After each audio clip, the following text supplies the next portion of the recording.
नमस्कार, कैसे हैं आप लोग। चलिए आज हम बात करेंगे addition and subtraction of vectors. ठीक, और उसमें ग्राफिकल मेथड से हम इसको करेंगे। और पहला मेथड होगा triangle law of method, triangle law of addition method. Chapter है मोशन इन प्लेन। और उसके बाद हम बात कर रहे हैं पेज नंबर 67 पर, पेज नंबर 67। ठीक, यानी addition and subtraction of vectors by graphical method. और सबसे पहला नियम हम लोग पढ़ने जा रहे हैं इसमें कि पहला रूल या पहला मेथड क्या है, कहेंगे ट्रायंगल लॉ ऑफ एडिशन। कौन सा law? Triangle law of addition. Vector को कैसे? ट्रायंगल लॉ से। इसमें जो मेथड हम यूज करेंगे उसको बोला जाता है head to head method, head to tail, head to tail method. इसी में लिखा हुआ पीछे आप देखेंगे तो मिल जाएगा, head to tail method, head to tail method. चलिए हम इसी की आज बात करेंगे, ठीक ना। कोई दिक्कत? बिल्कुल नहीं, अभी कहां दिक्कत, अभी तो शुरू भी नहीं हुआ तो दिक्कत किस बात की। चलिए नंबर 1 हम लोग देखते हैं कि यहां पर एक वेक्टर ले रहे हैं एग्जांपल के तौर पर, और फिर इस नियम से उसको ऐड करेंगे। जैसे आपके पास एक वेक्टर ए है और दूसरा वेक्टर बी है, इस तरीके से आपको दो वेक्टर दिए हुए हैं। तो हेड टू टेल मेथड क्या होता है, जरा इसको हम लोग देखते हैं। देखिए इसमें नंबर 1 इसको दो तरीके से हम लोग ऐड कर सकते हैं ट्रायंगल मेथड से। Triangle law of addition method का इस्तेमाल करना है और इसको सीखना भी है पहले ये होता क्या है। जब ये सीख लेंगे तो और मजा आएगा। यानी नंबर 1 पहला तरीका हम लोग देख रहे हैं, ए को ये कह रहा है कि यानी यहां पर कि हम पहले ए को खींचेंगे। आपने ए को खींच लिया, ए को ड्रॉ कर लिया, खींच लिया। उसके बाद कह रहे हैं बी को, यानी जैसे है वैसे ही उठाकर यहां रखना है और फिर इसके हेड से इसका टेल मिला देना है। यानी इसके हेड से इसका टेल मिला देना है और डायरेक्शन बिल्कुल सेम रख देनी है। रख दिया, बोलिए यस सर, रख दिया, कोई दिक्कत नहीं। अब उसके बाद फाइनली इसका टेल और इसका हेड आपस में मिला देना है। आपको क्या मिल जाएगा, कहेंगे ये एडिशन वेक्टर हो गया। यानी ये क्या हो गया, resultant vector of A and B vector, ये हो गया। इसको मान लीजिए आर, तो आप यहां क्या लिखेंगे, आर, यानी ये ऐड हो गया, ये क्या हो गया, ट्रायंगल बन गया और ट्रायंगल मेथड से ऐड हो गया हेड टू टेल मेथड से, ठीक है। आर इज इक्वल टू कहेंगे ए प्लस बी।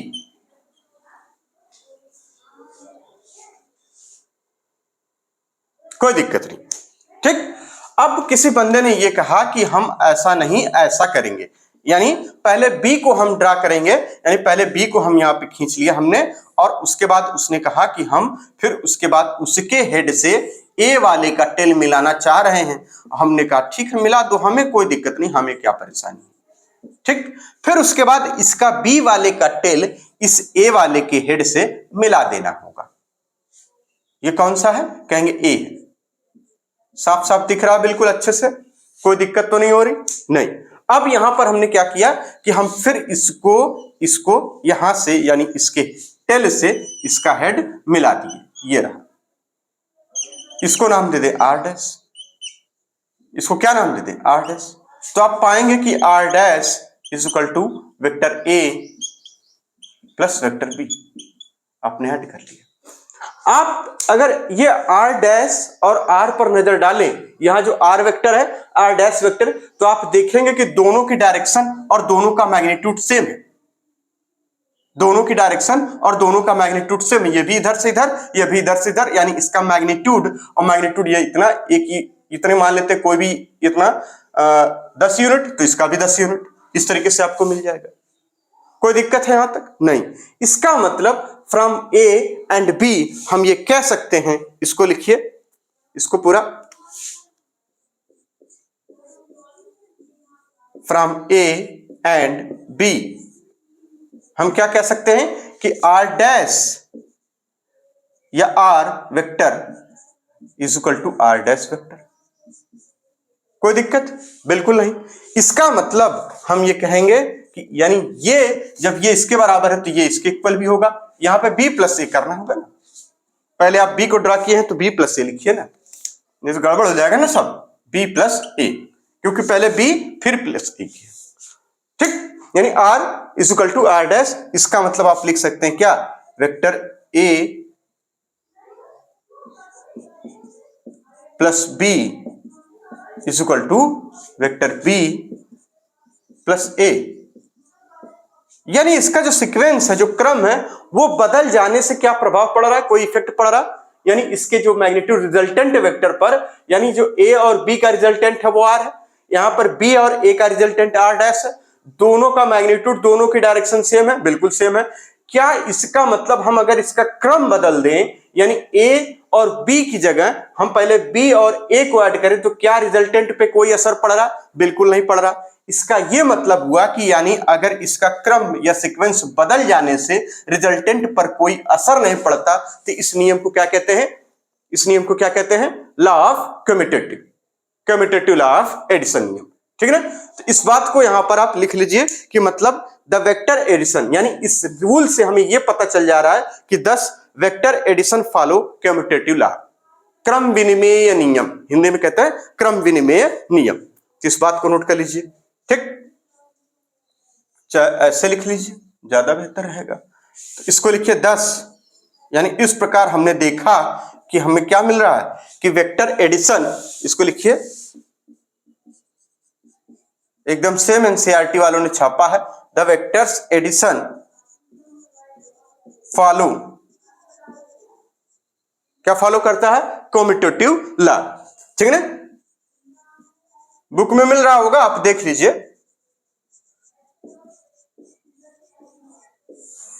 ठीक, कम्यूटेटिव लॉ को हिंदी में लिख लीजिए, उसका मतलब क्रम विनिमेय नियम, यानी सीक्वेंस का चेंज हो जाना कोई असर नहीं डालता रिजल्टेंट पर, इसे कहा जाता है कम्यूटेटिव लॉ, है ना? यानी सीक्वेंस अगर बदल जाए तब भी इसके रिजल्टेंट पर कोई असर नहीं पड़े, तो इसको बोलते हैं, हम लोग बोलते हैं क्या? Commutative law. कम्यूटेटिव लॉ का मतलब हो गया, जैसे आप यहाँ पे 5 + 3 = 8 लिखिए, या फिर 3 में 5 जोड़िए तब भी हम 8 लिखेंगे। ये चीज होती है, क्या कहते हैं इसको? कम्यूटेटिव लॉ, क्रम विनिमेय नियम। यानी क्रम बदल जाने से जो रिजल्टेंट है वो बदलता नहीं है, है ना? इसको मैथमेटिक्स 9th-10th में हम लोग पढ़ते थे पहले बचपन में, अब वो चीजें यहां वेक्टर्स में आ गई। देखिए एडिशन ही तो कर रहे हैं भाई, जोड़ना तोड़ना जिंदगी का रूल है भाई। जब हम लोग एलकेजी में थे तो हमको a1 + 2 सिखाया जाता था, 1 में से 1 माइनस करना, तब भी वहां एडिशन सब्ट्रैक्शन हम लोग कर रहे थे। फिर उसके बाद हम लोग 4th 5th में आए, तब भी वहां पे हम लोग कर बड़े बड़े नंबर डेसिमल में एडिशन, फिर उसके बाद फ्रैक्शन में एडिशन सब्ट्रैक्शन, है ना? फिर उसके बाद इसी तरीके से जब हाई स्कूल में आए, उसमें भी यहाँ पर एलसीएम वाला ये वो, मतलब अलजेब्रिक फॉर्म का एडिशन सब्ट्रैक्शन, जिंदगी भर यही करना है, जोड़ तोड़ वाला नियम चलता रहेगा। तो जिंदगी भर जोड़ तोड़ नियम चलेगा। जब 11th में आ गए, फिजिक्स पढ़ रहे हैं, फिर वहां ऐड एंड सब्ट्रैक्ट कर रहे हैं, ये लगा रहेगा, पीछा नहीं छोड़ेगा। तो याद रहेगा ये बात, बिल्कुल। यानी इसका मतलब ट्रायंगल ऑफ मेथड क्या हो गया? ट्रायंगल ऑफ मेथड बहुत सिंपल है, इसमें ए के हेड से बी का टेल मिलाइए, या फिर इस वाले केस में बी के हेड से ए का टेल मिलाइए, और फाइनली आप इस वाले के ए वाले के टेल से बी वाले का हेड मिला दीजिए, और आपको क्या मिल जाएगा? Resultant vector of A plus B, यानी ए एंड बी, यानी resultant R equal to A plus B. और उसके बाद हमने देखा कि इसके क्रम को बदल देने से, इसके सीक्वेंस को चेंज कर देने से एडिशन में कोई असर नहीं आ रहा, रिजल्टेंट सेम है, यानी r equal to r dash a plus b equal to b plus a। This is, हम ये कहते हैं कि क्या है? The vector addition follow commutative law. Clear है बात? नोट कर लीजिए, फिर आगे चलते हैं।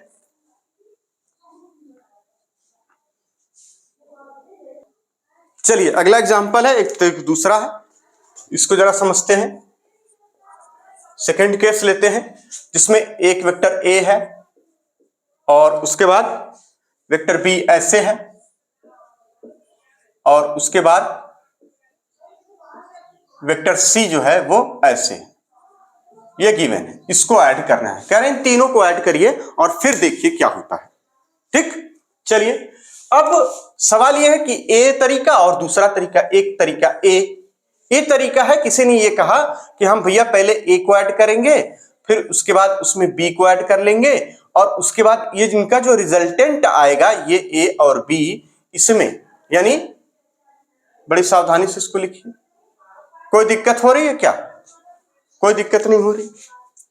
चलिए अच्छा, ब्लैक पेन से ही, हाँ, इसको आप ए लिख दीजिए, फिर उसके बाद इसके हेड से बी वाले का हमने टेल मिला दिया और उसके बाद हमने क्या किया, हम देख रहे हैं कि यहां से यहां जब हम मिला लेते हैं तो हमें यह मिल जाता है क्या, ए प्लस बी मिल गया।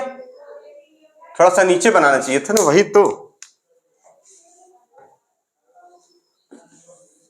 तो गड़बड़ नहीं हो जाएगा फिर। वो भाई सी वाला तो अभी बाकी है ना, उनके कहां जुड़ल जाए, ये तो बतिया हो।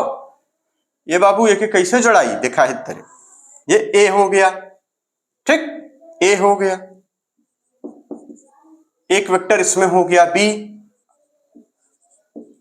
जब इसको और इसको आपने मिला लिया तो आपको क्या मिल जाएगा यहां पे, यानी यहां से यहां आप मिलाएंगे तो आपको मिलेगा, ये हो जाएगा ए प्लस बी वेक्टर।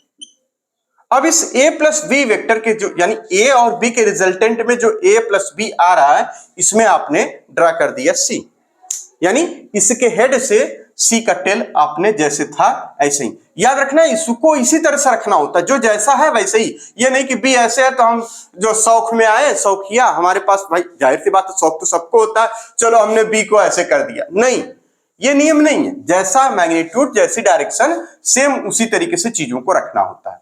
हमने क्या किया यहां पे, अब सी को मिला दिया, हमने क्या किया यहां से सी को मिला दिया। अब हमने क्या देखा, हमने ये देखा कि जब सी का हेड और यहां ए प्लस बी का जो टेल है, इनको मिलाया तो हमें क्या मिल गया, ये मिल गया। और यहां हम क्या लिखेंगे, आर, ये लिख देंगे आर वेक्टर, यानी रिजल्टेंट ऑफ ए बी और सी। और हम यहां से ये लिख सकते हैं कि आर इज इक्वल टू, क्या लिख सकते हैं कि पहले हमने ए प्लस बी को ऐड किया है, इसका मतलब आर इज इक्वल टू हम क्या लिख सकते हैं, in one bracket A plus B को ऐड किया है और फिर उसके बाद हमने सी को इसमें ऐड कर लिया है, कोई दिक्कत नहीं, क्लियर है बात। चलिए बी, तरीका नंबर दूसरा, तरीका नंबर दूसरा, क्लियर है बात एकदम, कोई दिक्कत तो है नहीं। यहां पे ये था, बी था, ये सी था, ए प्लस बी को पहले ऐड कर लिया, फिर सी को इसमें ऐड कर लिया, आर आ गया। आर को हम लिख सकते हैं A plus B in one bracket plus C other, है ना, किसी ब्रैकेट में नहीं, ऐसे ही लिख सकते हैं, आराम से लिख दिया। चलिए अब दूसरा तरीका है, किसी ने कहा कि हम बी और सी को पहले जोड़ेंगे, बी और सी को पहले जोड़ेंगे। चलिए आपकी बात मान लेते हैं, हमने क्या किया, उसने कहा कि हम बी और सी को पहले ऐड करें, ये रहा बी और ये रहा सी। भाई सबका सम्मान, यही तो लोकतंत्र इसी को कहते हैं। लोकतंत्र, डेमोक्रेसी में क्या होता है कि सबके विचारों को सुनिए, तो इनका विचार ये था कि हम बी और सी जो है पहले ऐड कर लेंगे। चलिए ऐड कर लिया इन्होंने, अच्छे लोग हैं ये लगता है ना। तो यानी यहां से यहां आपने ऐड कर लिया तो आप क्या पाए, बी प्लस सी। अब वो कह रहे हैं कि इस बी प्लस सी में अब वेक्टर ए को हम ऐड करेंगे। वेक्टर ए अब कहां है, क्योंकि यहां तो हम ड्रा नहीं करेंगे, यानी वेक्टर ए में इसका ये टेल है, इसका ये हेड है, ये इसका टेल है, तो एरो में ये एरो का मतलब क्या होता है, एरो, इसी को अगर एरो है तो इसका हेड है, इसका टेल है, तो जाहिर सी बात है यहां पर टेल टेल मिल रहा है आपस में, तो इसका हेड ए का यहां हमने ले आके लगा दिया और इसके टेल से फाइनल जो बी प्लस सी का रिजल्टेंट आया है इसको हमने मिला दिया। यानी ये देखिए, ये हमने मिला दिया, ये मिला दिया, मिला दीजिएगा ये आपस में सब मतलब सेम। तो ये क्या मिल गया, आर डैश मिल गया वेक्टर। अब आर डैश को आप लिख सकते हैं यहां पर कि जो आर डैश आया है उसको आपने पहले क्या ऐड किया, B plus C in one bracket और उसके बाद आप अदर ब्रैकेट में ए लिख सकते हैं। क्या इसके और इसके रिजल्टेंट और मैग्नीट्यूड में कोई असर आया है, बिल्कुल नहीं आया। देखिए बड़े गौर से, क्या इसके डायरेक्शन इधर से इधर है, बिल्कुल है। क्या इसकी डायरेक्शन एकदम सेम है, यानी इसकी डायरेक्शन जो है वो इसकी भी डायरेक्शन है, इसका जो मैग्नीट्यूड है वो इसका भी मैग्नीट्यूड है। इसका मतलब यानी यहां पर पहले इसको और इसको ऐड करने से फिर इसको, यानी पहले इसको और इसको ऐड करने के बाद इसको ऐड करने पर, और यहां पर पहले इसको और इसको ऐड करने के बाद इसको ऐड करने पर कोई असर है, बिल्कुल नहीं। इसको बोलते हैं साहचर्य नियम। क्या बोलते हैं हिंदी में, इसको बोलते हैं साहचर्य नियम, एसोसिएटिव लॉ। एसोसिएटिव का मतलब यानी पहले इसको एसोसिएट किया फिर अलग इसमें, पहले इसको एक एक में मिलाया फिर इसको अलग जोड़ा, यानी इसे क्या कहते हैं, एसोसिएटिव लॉ, यानी vector addition follow associative law, इस बात को हम लिख सकते हैं। तो आप लिखेंगे फ्रॉम ए एंड बी, है ना, फ्रॉम ए एंड बी, इस बात को लिख लीजिए अच्छे से। ये सब दिया हुआ आपकी बुक में दिया हुआ, देखिए यहीं पर ये जो नीचे वाला फिगर है ना, पेज नंबर हम आए 67 पर, जो 4.4 फिगर है उसमें जो नीचे वाला बी वाला है उसमें आप देख सकते हैं, है ना, बी सी वाला वेक्टर बी और ए आपस में जोड़ा जा रहा है, फिर ऐसे किया जा रहा है, जो सी और डी जो सी और डी है इन्हीं को बताया गया है यहाँ पे। उसके बाद उसी में कम्यूटेटिव लॉ बताया गया, फिर उसी के ठीक नीचे the addition of vector also obeys the associative law, जैसा कि फिगर में दिखाया गया। तो ये वहीं से है, ठीक ना। बाहर हम लोग ऐसे भी कहां करेंगे, बाहर की दुनिया बहुत खराब है भाई। तो इस बात को लिख लीजिए, from A and B, from A and B हम ये कह सकते हैं कि R vector is equal to R dash vector.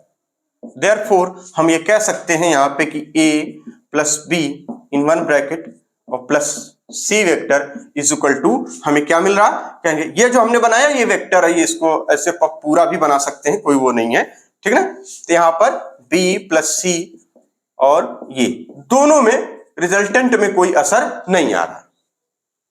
Clear है बात एकदम। यानी इसका मतलब हम कह सकते हैं कि 10 vector addition follow associative law. कौन सा नियम, एसोसिएटिव, ठीक है ना।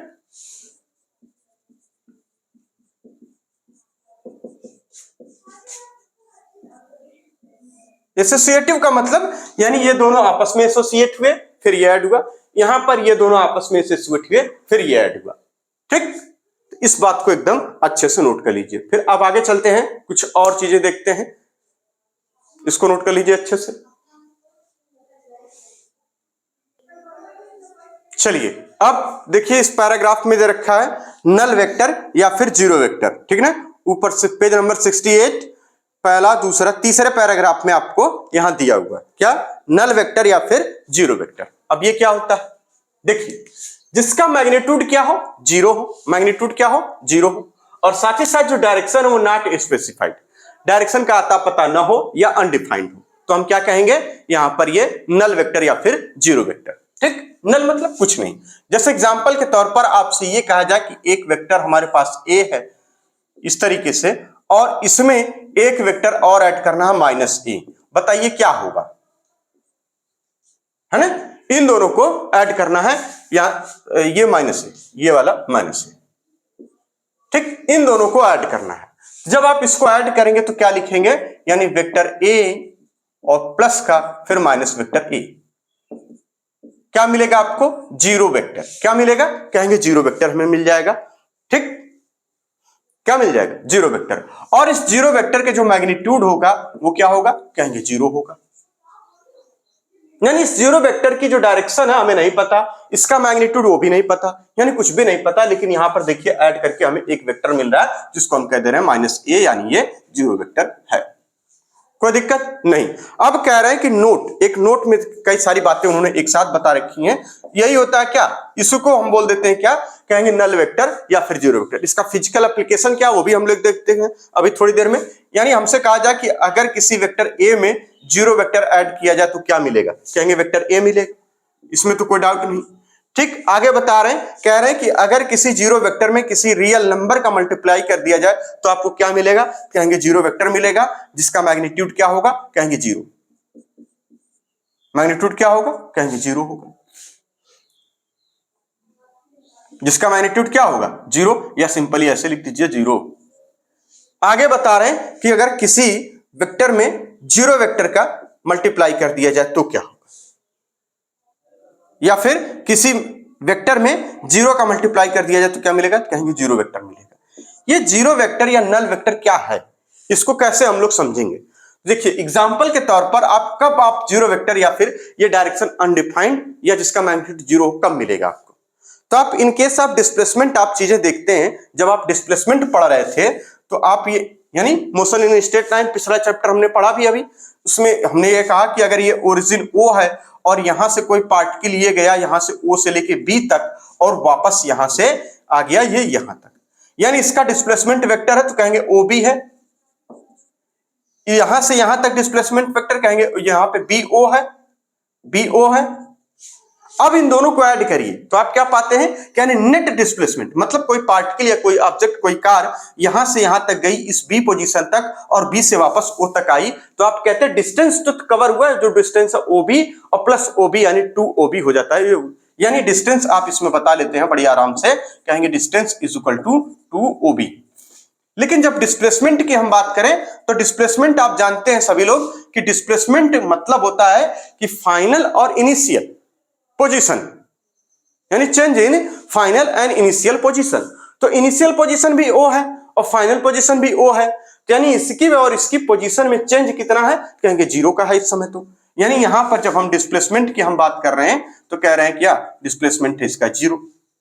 अब डिस्प्लेसमेंट 0 आया कैसे, कहेंगे यहाँ पे अगर वेक्टर का रूल हम लगा रहे हैं, कोई पार्टिकल है अगर ये वेक्टर का रूल लगा रहे हैं तो आप पाएंगे कि ओबी वेक्टर यहां से और प्लस उसके बाद माइनस का कितना, BO vector is equal to क्या, 0 वेक्टर, और जिसका मैग्नीट्यूड क्या कहेंगे 0। तो ऐसे केसेस में क्या मिलता है हमें, 0 वेक्टर या फिर नल वेक्टर देखने को मिलता है। ठीक इसी तरह से आप चेंज इन वेलोसिटी में भी देख सकते हैं, कहीं कहीं पर आपको मिलेगा कि वेलोसिटी एक बार डायरेक्शन, चूंकि डायरेक्शन का मामला आ जाता है यहां पर, डायरेक्शन का मामला यह है कि यहां से यहां तक का जो डिस्प्लेसमेंट है वो ओबी और वापस बी से ओ तक का डिस्प्लेसमेंट वो बीओ है। चूंकि ये वेक्टर एक बन गया ओबी और एक वेक्टर बन गया बीओ, जब इन दोनों को ऐड कर रहे हैं तो हमें डायरेक्शन को ध्यान में रखते हुए ऐड करना था, जैसा कि हमने यहां किया कि इसकी डायरेक्शन इधर की तरफ है, इसकी डायरेक्शन इधर की तरफ, और जब दोनों को ऐड करेंगे तो क्या पाएंगे हम, 0 पा जाएंगे। ये कुछ इसी तरीके से जैसे -3 और +3 जब आपस में ऐड करते हैं तो आपको क्या मिलता है, 0 मिलता है। ये तो मैग्नीट्यूड की बात हो गई, लेकिन यहां पर डायरेक्शन के साथ है, और डायरेक्शन के साथ का मतलब ये हुआ कि अगर +2 वेक्टर और +5 वेक्टर अगर आपसे लिखा है तो यहां पर आप आगे आएगा एक जगह, है ना, नोट करके इसको लिख लीजिए, आगे जब हम लोग अभी पढ़ेंगे तो आगे आएगा। जैसे लिखा हुआ वेक्टर 2 और प्लस वेक्टर 5, इसका मैग्नीट्यूड क्या हो सकता है, कहेंगे यानी इसका जो रिजल्टेंट है वो मैक्सिमम रिजल्टेंट होगा, वो मैक्सिमम वैल्यू इसकी होगी कितनी, कहेंगे +7 यानी 7।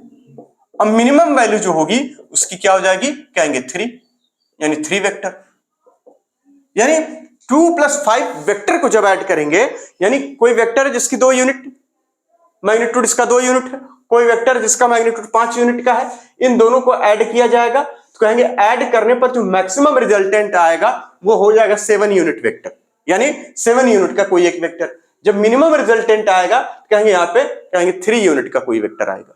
ये वेक्टर में ऐसा होता है, वेक्टर के केस में ऐसा होता है, इसको हम लोग करेंगे, ठीक है ना, क्योंकि ये एंगल डिपेंडेंट का मामला, angle parallelogram law of addition method जब वहां सीख लेंगे तो हम इसको भी समझ लेंगे। तो यहां पर वही चल रहा है कि हमको डायरेक्शंस को कंसीडर करके ही काम करना है पूरी बात। तो ये क्या मिल गया हमें, नल वेक्टर। इतनी बात क्लियर है, नल वेक्टर या 0 वेक्टर जिसका मैग्नीट्यूड 0 हो, डायरेक्शन नॉट स्पेसिफाइड या अनडिफाइंड हो, जैसे कि हमारे पास एग्जांपल है ए वेक्टर और यहाँ a माइनस हमने किया, 0 आ गया, मैग्नीट्यूड भी इसका 0 हो गया। नोट, अगर किसी वेक्टर में 0 वेक्टर को ऐड करें तो आपको मिलेगा a वेक्टर, अगर किसी 0 वेक्टर में किसी रियल नंबर का मल्टीप्लाई कर दें यानी लैम्डा का, तो आपको मिलेगा 0 वेक्टर जिसका मैग्नीट्यूड 0 होगा। अगर किसी वेक्टर में आप 0 का मल्टीप्लाई करते हैं तो आपको क्या मिलेगा, 0 वेक्टर, इसका भी मैग्नीट्यूड क्या होगा, 0 ही होगा। क्लियर है बातें, तो इसको नोट कर लीजिए, इतनी बातें ये हो गई। अब चलते हैं subtraction of vector. Subtraction of vector, कोई दिक्कत, उसका सवाल लगाएंगे अभी बहुत सारे सवाल, तो सवाल तो हम लोग का भैया जन्म सिद्ध अधिकार है, वही तो मेन है, उसको हम लोग लगाएंगे। पहले बेसिक कंसेप्ट सीख ले कि एडिशन में क्या हो रहा है, ट्रायंगल लॉ में क्या हो रहा है। ट्रायंगल ऑफ एडिशन में हमने देखा कि 2 नियम होते हैं, एक होता है क्रमविनिमय नियम, एक होता है साहचर्य नियम। क्रमविनिमय को अंग्रेजी भाषा में कहते हैं कम्यूटेटिव, और साहचर्य को अंग्रेजी भाषा में कहते हैं एसोसिएटिव। यह वेक्टर एडिशन में होता है।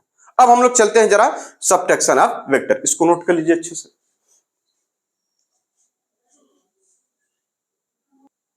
चलिए अब हम बात करेंगे सबट्रैक्शन ऑफ वेक्टर, यानी वेक्टर का घटाना। अभी हमने क्या सीखा, जोड़। अब यहां कहा जा रहा है, आपसे एक एग्जांपल लिया गया है और एक वेक्टर ए है और एक वेक्टर बी है। कहा जा रहा है कि आप ए में से बी को वेक्टर को माइनस कर दीजिए। तो वेक्टर माइनस का मतलब होता है, यानी वेक्टर को घटाने का यह मतलब होता है, जैसे आपको ए वेक्टर गिवन है, जैसे इस तरीके से, ठीक, यहां इस तरीके से साफ साफ थोड़ा लिखा जाए, ये इस तरीके से की है और आपसे कहा जा रहा है कि आप माइनस ए वेक्टर फाइंड करिए। तो माइनस ए वेक्टर कहां से मिलेगा आपको? भाई वेक्टर ए तो ए ही रहेगा, ऐसा तो है नहीं कि वो उसका मैग्नीट्यूड बदल जाए। तो हमारे पास ऑप्शन क्या है कि इसकी डायरेक्शन को हम अपोजिट कर देंगे, यानी पलट देंगे, जैसी है वैसी को, यानी इसका हम डायरेक्शन को हमने उल्टा कर दिया। ये क्या मिल गया हमें? माइनस ए। तो यहां पर हमें क्या करना है? ए माइनस बी। आपको क्या करना है यहां पे? ए माइनस बी करना है, ए माइनस बी वेक्टर करना था, ये हमें करना है ना, ये हमें करना है।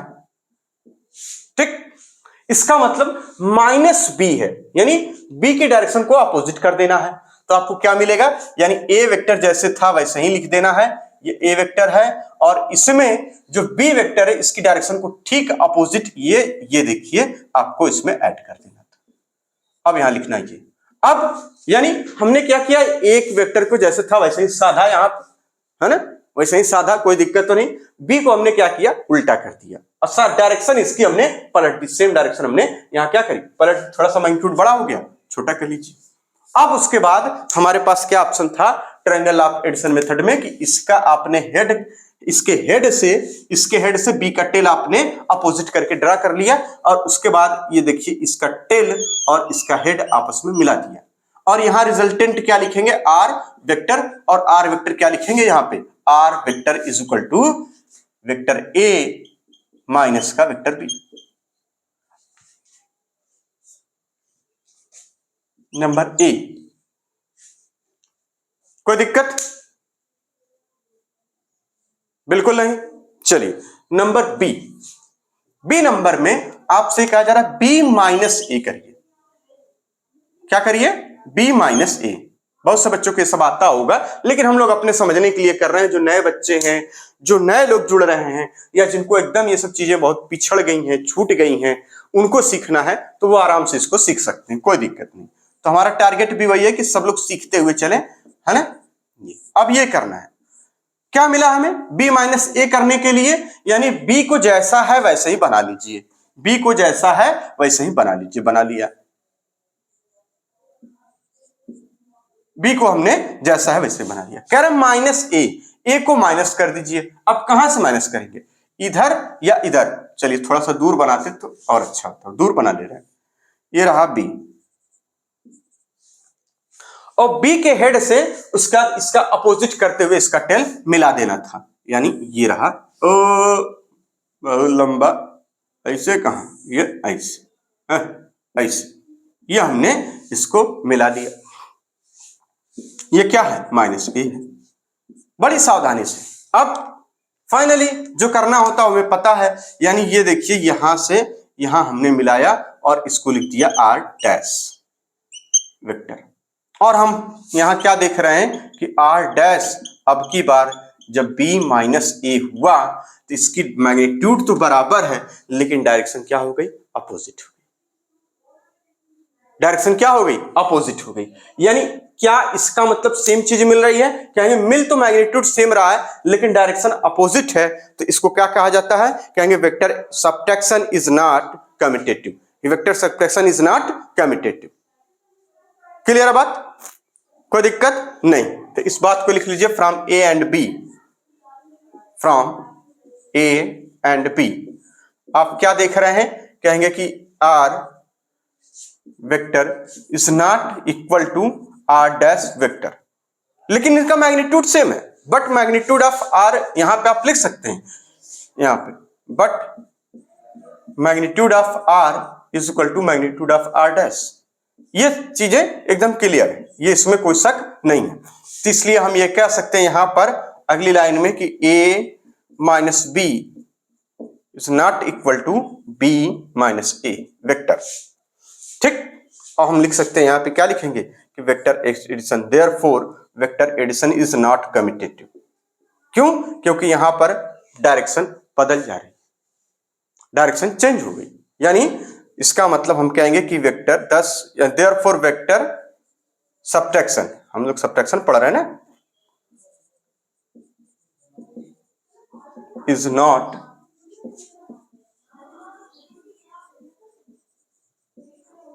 कम्यूटेटिव। कोई दिक्कत? कोई दिक्कत? बिल्कुल नहीं। तो इतनी बातें हम लोग। अब सबट्रैक्शन ऑफ वेक्टर की क्या एग्जांपल है, कैसे हम सबट्रैक्शन ऑफ वेक्टर देखते हैं? तो आप जब वेलोसिटी पढ़ रहे थे वन डायमेंशन में, तो आपने क्या देखा था? चेंज इन वेलोसिटी, एक चीज। चेंज इन वेलोसिटी में क्या होता है कि यानी हमको सबट्रैक्ट ही तो करना होता है, एक की वेलोसिटी दूसरी। चूंकि वेलोसिटी क्या है? डायरेक्शन की बात है भाई, यानी कि वेक्टर क्वांटिटी है। तो इसका मतलब जो इसके एग्जांपल हैं आप लिख सकते हैं सबट्रैक्शन ऑफ वेक्टर में। जो एग्जांपल आपको पढ़ने को मिलेंगे नीचे लिख लीजिए इसी के, कि जो एग्जांपल मिलेंगे, एक मिलेगा चेंज इन वेलोसिटी। क्या मिलेगा? Change in velocity. कोई भी change, change in velocity, change in momentum, इस तरीके से बात करेंगे। ये जो वेक्टर का चेंज, जहां भी कहीं चेंज हो उसकी हम बात करेंगे। यानी आप जानते हैं कि delta V is equal to V final vector, और यहां पे माइनस का वी इनिशियल वेक्टर। इस तरीके से आप कर सकते हैं। ठीक इसी तरह से चेंज इन पोजीशन, क्या कह सकते हैं? चेंज इन पोजीशन, यानी कहीं पर भी कोई चेंज वेक्टर के साथ हो रहा हो, वेक्टर क्वांटिटी के साथ, वहां पर सबट्रैक्शन काम आएगा। यानी हम कह देंगे कि delta X vector is equal to x2 vector minus का x1 वेक्टर।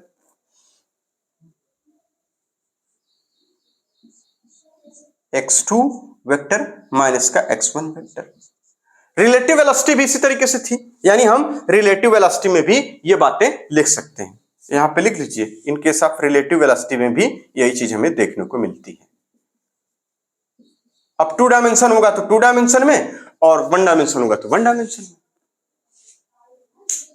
कोई दिक्कत नहीं। पूरी कहानी क्या थी कि सबट्रैक्शन ऑफ वेक्टर में हम ए और बी है, तो बी को माइनस करना था, तो हम इसके डायरेक्शन को अपोजिट कर दिए। उसके बाद जैसा था वैसे नियम लगा दिए, हमें मिल गया आर। फिर इसके बाद बी माइनस ए था तो ए की डायरेक्शन को अपोजिट कर दिया। जो रूल होता है सिंपल, उसको लगाया। हम यहां पा रहे हैं कि ए और बी से ये दोनों इक्वल नहीं है, क्योंकि इनकी जो मैग्नीट्यूड है वो तो सेम है, लेकिन डायरेक्शन अपोजिट हो जा रही है। इसलिए हम ये कहेंगे कि vector subtraction is not commutative. हम कहते हैं कि फिजिकल क्वांटिटी में कौन सी ऐसी फिजिकल क्वांटिटी है जहां इसका फिजिक्स में एप्लीकेशन मिलेगा? तो चेंज इन वेलोसिटी आप देख सकते हैं, चेंज इन पोजीशन देख सकते हैं, चेंज इन मोमेंटम देख सकते हैं। जहां कहीं भी वेक्टर में चेंज आ रहा हो वहां हम देख सकते हैं कि ये सब वेक्टर सबट्रैक्शन का रूल अप्लाई होगा। ठीक है। फिर इसी तरीके से कहा जा रहा है कि चेंज इन पोजीशन आप देख लीजिए, रिलेटिव वेलोसिटी भी देख लीजिए, वहां पर भी इस तरीके की चीजें आपको देखने को मिलेंगी। यानी वहां पर हमें यह करने को मिलेगा। क्लियर है बात है? तो ये बात आप नोट कर लीजिए। फिर आगे चलते हैं, हम कुछ एग्जांपल है उनको सॉल्व कर लेते हैं।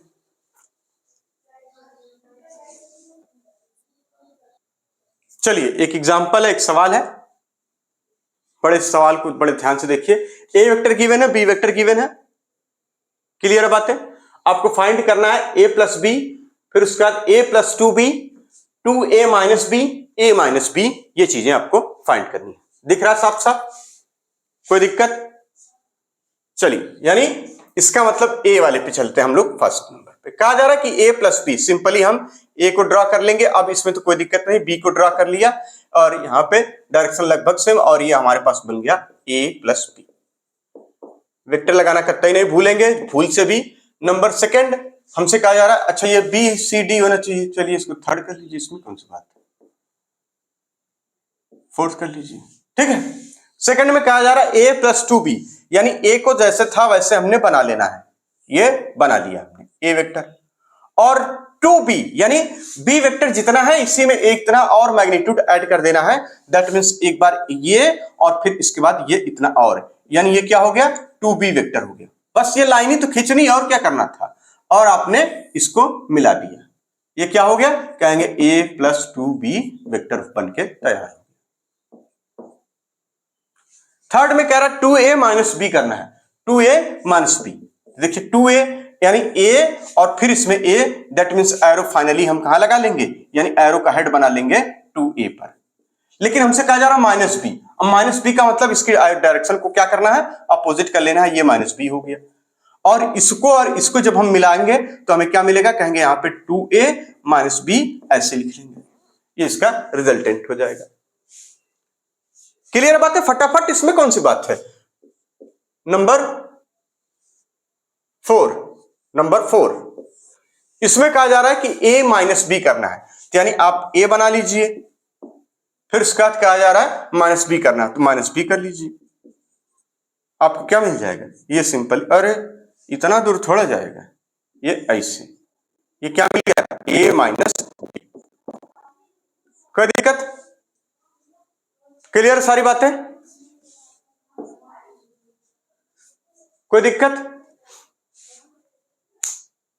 चलिए इसको नोट करिए, फिर अगला सवाल है।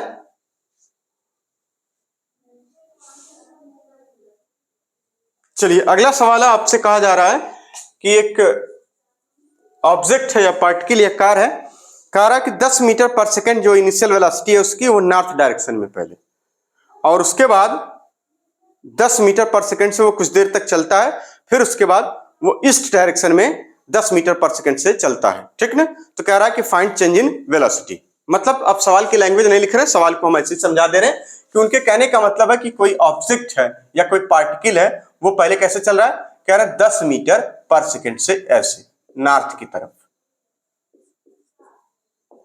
फिर उसके बाद यहां से वो चल जाता ऐसे 10 metre, same change in velocity है ये, 10 मीटर पर सेकंड से यहां ईस्ट की तरफ ऐसे। कह रहा है कि आपसे find change in velocity, find change in velocity. सवाल यही है। सवाल समझ में आ गया? फाइंड चेंज इन वेलोसिटी, ठीक है। मतलब ऐसा कि यानी कि आप अगर 10 मीटर पर सेकंड से चल रहे हैं तो कुछ देर तक जाने के बाद जैसे नॉर्थ की दिशा में गए, यानी नॉर्थ मतलब उत्तर की दिशा में गए, और उसके बाद पूर्व की दिशा में चले गए,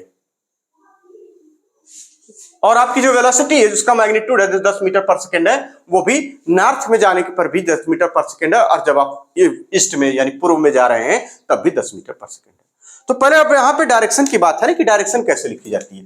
देखिए डायरेक्शन को पहले आप डिफाइन कर लीजिए कि डायरेक्शन होती क्या है, इसकी बड़ी जरूरत पड़ेगी। तो हमने बताया कि यानी नोज की तरफ, आपके नोज ऊपर नोज होती है यानी नॉर्थ, और नीचे जाहिर सी बात है इसके अपोजिट में साउथ हो जाएगा। राइट हैंड आप लेके आएंगे तो यहाँ पे राइट हैंड में ईस्ट लिख दीजिए और यहाँ पे वेस्ट लिख दीजिए, ठीक, ये आप याद रखेंगे।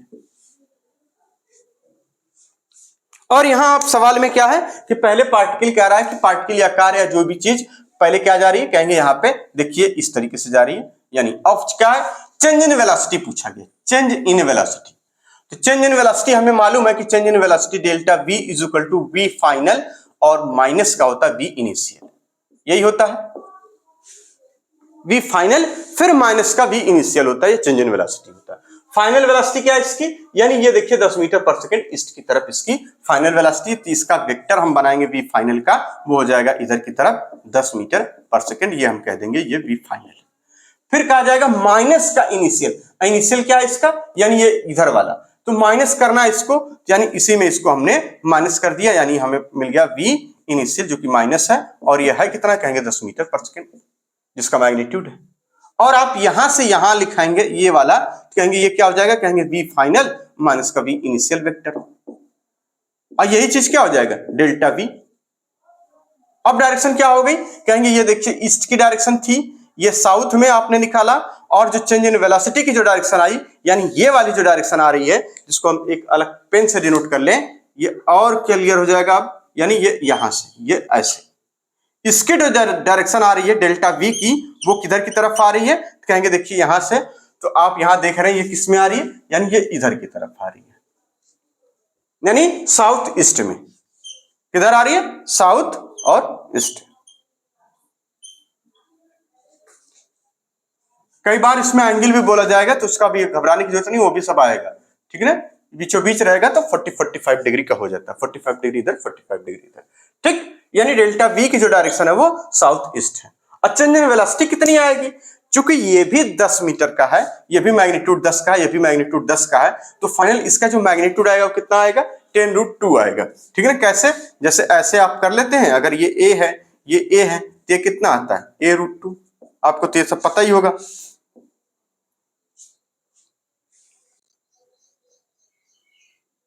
क्लियर बात, ये तो पता है, पाइथागोरस थ्योरम से आप कर सकते हैं इसको, कोई दिक्कत नहीं, परपेंडिकुलर है ये दोनों की, क्योंकि जाहिर सी बात है इसका योग इतना आना चाहिए, तो यानी अगर इसको हम मान लें ये है यहां से यहां तक हाइपोटेन्यूज लिख रहे हैं, तो इसको लिखेंगे आप a स्क्वायर, यानी हाइपोटेन्यूज का square is equal to a square plus a square, that means 2a square, यही तो लिखेंगे 2a स्क्वायर, यानी हाइपोटेन्यूज, आपको हाइपोटेन्यूज चाहिए तो h इज इक्वल टू क्या हो जाएगा, देखिए यहाँ पे इधर रूट ले लीजिए तो आपको मिलेगा रूट में 2 और ये बाहर a यानी a रूट 2। ये हमेशा के लिए याद रख लिए, काफी बार काम आएगा।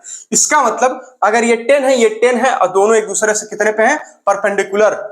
दोनों एक दूसरे से कैसे हैं? परपेंडिकुलर। तो इनका जो चेंज इन वेलोसिटी आई वो कितनी आ जाएगी? तो इसको आप डायरेक्शन के साथ लिखिए या डायरेक्शन के, यानी डेल्टा v जिसका मैग्नीट्यूड आएगा वो आ जाएगा 10 रूट 2 मीटर पर सेकेंड और डायरेक्शन क्या आ जाएगी? South east. क्लियर है बात? हालांकि इसको अभी पैरेललोग्राम मेथड में अभी बहुत जगह हमको पढ़ना बाकी है, लेकिन ये छोटी छोटी चीजें आनी चाहिए हमें, ठीक है ना? अब अगर आपसे कहा जाता है कि नॉर्थ में गया, फिर ये अगर मान लीजिए कोई यहाँ पे जैसे आपसे कहता है बटरफ्लाई है, ठीक है ना, ये यहां से यहां गई, फिर यहां से यहां गई, फिर ये ऊपर मतलब ऐसे गई नॉर्थ में, फिर ईस्ट में गई और फिर ये ऊपर उड़ गई, यानी 3 डायरेक्शन हो गई इसमें। तब कहेंगे कि इसका रिजल्टेंट निकाल के जो ऊपर गई है उसका भी रिजल्टेंट कर लेंगे, कोई दिक्कत नहीं, कोई दिक्कत नहीं। आएगा सवाल तो उसको भी हम लोग करेंगे। इस तरीके के सवाल पूछे गए हैं और इसको हम लोग बड़ी सावधानी से करेंगे। बेसिक चीजें अभी सीख रहे हैं, तो बेसिक चीजें सीखने के बाद और ज्यादा, क्योंकि आई जे के अभी बाकी है ना, resolution of vector, unit vector, ये सब चीजें बाकी। चलिए एक सवाल अब हम लोग नीट का कर लें। नीट में पूछा गया है, जरा इसको देख लेते हैं, पहले इसको नोट कर लीजिए। चलिए एक सवाल कह रहा है कि नीट में पूछा गया है, ठीक है ना, नीट में ये सवाल पूछा गया अभी जल्दी 2016 या 15 में, ऐसे ही है, देखिएगा आपको मिलेगा। 6 वेक्टर गिवन है, ए बी सी डी और एफ। साफ दिख रहा है बिल्कुल, यानी ए है, बी है, सी है, डी है और एफ। कह रहा which of the following is true, इनमें से कौन सा सही है? कह रहा B plus C is equal to F vector, D plus C is equal to F vector, D plus E is equal to F vector, B plus E is equal to F vector. अब यहां पर देखिए कमाल की बात यह है कि यानी एफ के ही इक्विवेलेंट आपको वेक्टर को ऐड करना है। तो जब आप थोड़ा सा और सीख लेंगे तो इसके लिए ट्रिक यह है कि यानी इसका मतलब ये इधर का रिजल्टेंट कब आएगा, किसी वेक्टर का रिजल्टेंट इधर कब आएगा? जाहिर सी बात है कि एक डायरेक्शन इसके इधर हो और एक डायरेक्शन इसके इधर हो, यही तो, तभी आपको ये मिलेगा। अगर दो वेक्टर, आप कोई वेक्टर अगर इधर एफ मिल रहा है तो इसका मतलब एक वेक्टर इधर हो इधर की डायरेक्शन में, एक वेक्टर इधर की डायरेक्शन में, इसका रिजल्टेंट इधर चला जाता है।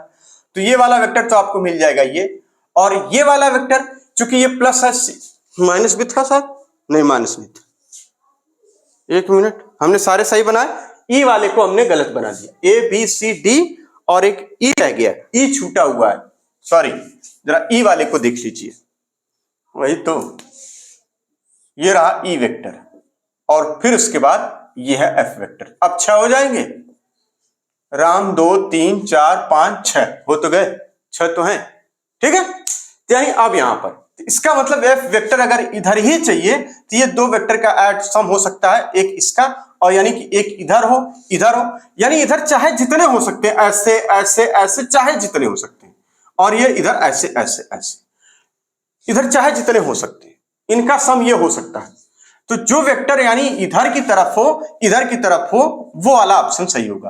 तो इधर की तरफ वेक्टर डी आपको मिल रहा है और इधर की तरफ वेक्टर ई मिल रहा है, ये इसका जुगाड़ है। आइए हम कब सीख लेंगे, जब हम कहेंगे लॉ ऑफ पैरेललोग्राम मेथड हम पढ़ लेंगे तब। इसका मतलब आंसर क्या हो जाएगा, आंसर ये हो जाएगा डी और ई वाला ऑप्शन करेक्ट हो जाएगा। फिर से देख लीजिए, इसमें ज्यादा दिमाग बिल्कुल नहीं लगाना होता है, सिर्फ इतना दिमाग लगाइए कि अगर ये रिजल्टेंट इधर की तरफ आ रहा है तो इसका मतलब ये है कि इसका एक कंपोनेंट इधर और एक कंपोनेंट इधर बनेगा और ये इन्हीं दोनों का सम होगा, यानी एक वेक्टर डी इधर की तरफ, एक वेक्टर ई इधर की तरफ, और इनका जो सम है, जो रिजल्टेंट है वो एफ होगा। इसका ये मीनिंग हुआ कि D plus E is equal to F वाला ऑप्शन सही होगा, बिना दिमाग लगाए। ज्यादा दिमाग लगाते तो करके भी देख लेते। B प्लस सी किसी कीमत पर नहीं होगा, क्योंकि B प्लस सी अगर आप ऐड करना चाहें तो आप करके देखिए, यानी ये हो गया B और इसमें प्लस सी करना है, सॉरी ये हो गया B और इसमें प्लस सी करना है, तो ये हो गया, ये देखिए डायरेक्शन ही बदल गई, ये एफ नहीं है बल्कि ये माइनस एफ है, ये एफ नहीं बल्कि माइनस एफ है, ये क्या हो जाएगा, ये सी और ये बी। ठीक इसी तरह से D प्लस सी देखना है तो आप D देख सकते हैं इधर की तरफ है, और आपको C देखना है, C जो कि इधर की तरफ, ये देखिए आपकी बार ये आया, ये बिल्कुल कहीं कोई मैच ही नहीं कर रहा, ये कुछ और आ रहा है, यानी F नहीं है, ये F नहीं है, ये कौन वाला हम कर रहे हैं, D है ये और प्लस C है, यानी C वेक्टर ये इधर की तरफ। ठीक इसी तरह से डी प्लस ई को करके देखिए, तो डी आपको ये मिल रहा है और प्लस उसके बाद इसमें ई आपको ये मिल रहा है। ऐसा भी कर लेते हैं, क्या दिक्कत, ये आपको मिल जाएगा एफ, जो कि एकदम सही है। एफ का रिजल्टेंट और डायरेक्शन दोनों सेम है।